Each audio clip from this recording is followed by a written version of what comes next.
Պարոն վարչապետ, Ռուսաստանը երեկվանից բենզինի արտահանման սահմանափակում է մտցրել, սա սպառնում է մեզ Հայաստանը։ Կներեք, Կուկուն որ որոշել էր, ասվել էր բարև ռոպ ու անցել էր մարդիկ։ Հետո տարել են զուգարանում սպանել են, տարբերություն չեք տեսնում, հա։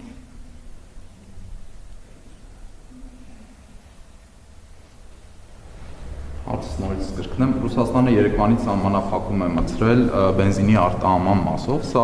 Հայաստանին սպառնում է, չէ՞ որ մենք նաև ԵԱՏՄ անդամ ենք, եւ եթե այո, գների բարձրացում կամ մատակարարման խնդիրներ լինելու են։ Եվ երկրորդ հարցը, պարոն Փաշինյան, երեք Մոսկվայում քննարկում եղել է հայկական երկաթուղու կոնսերցիոն կառավարման մասով եւ ինչ մանրամասներ կհայտնեք, շնորհակալություն։ Գիտեք,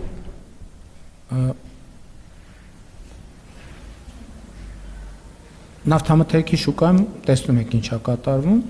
եւ Հայաստանն էլ գլոբալ նավթամթերքի շուկայի մասը լավ լուրն է, որ մենք վերջին ամիսների ընթացքում ըստ էության վերացրել ենք մենաշնորհները,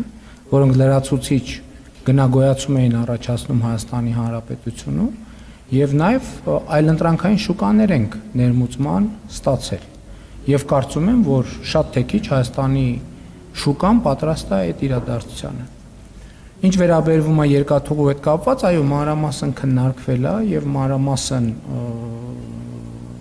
զրույց ենք ունեցել, մեր դիրքորոշումները եւ տեսակետները ներկայացրել ենք, լսել ենք ռուսաստանցի գործընկերների դիրքորոշումները եւ տեսակետները եւ պայմանավորվել ենք քննարկումները շարունակել։ Քննարկումների իմաստը հետեւյալն է։ Մեր խնդիրը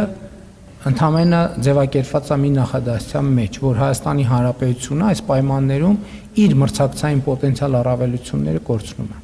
Մեր խնդիրն է, որ Հայաստանը իր մրցակցային պոտենցիալը ամբողջությամբ իրացնելու հնարավորություն ստանա։ Մենք Ռուսաստանի հետ կապված ոչ միայն խնդիր չունենք, այլև ընդհակառակը մենք բարձր ենք գնահատում մեր բարեկամական հարաբերությունները եւ որևէ կերպ նախկինում հենց այս ամբիոնից ասելու հնարավորություն ունեցել եմ։ Չենք ուզում վնաս հասցնել Ռուսաստանի շահերին,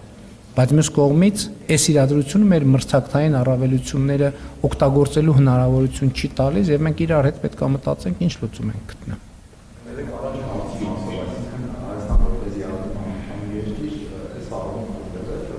Ես գիտեք կոնկրետ այդ որոշումից անկեղծ ասած շատ մանրամասն տեղյակ չեմ, դրա համար շատ չեմ մեկնաբանի, որպեսզի սխալ ելակետի վրա հիմնված եզրակացություն չանեմ։ Շնորհակալություն։ Ամեն դեպս այս պայդրությամբ ինչ չի զեկուցվել, որ այդ ձեր ասած մասով մենք ինչ որ խնդիր ունենք։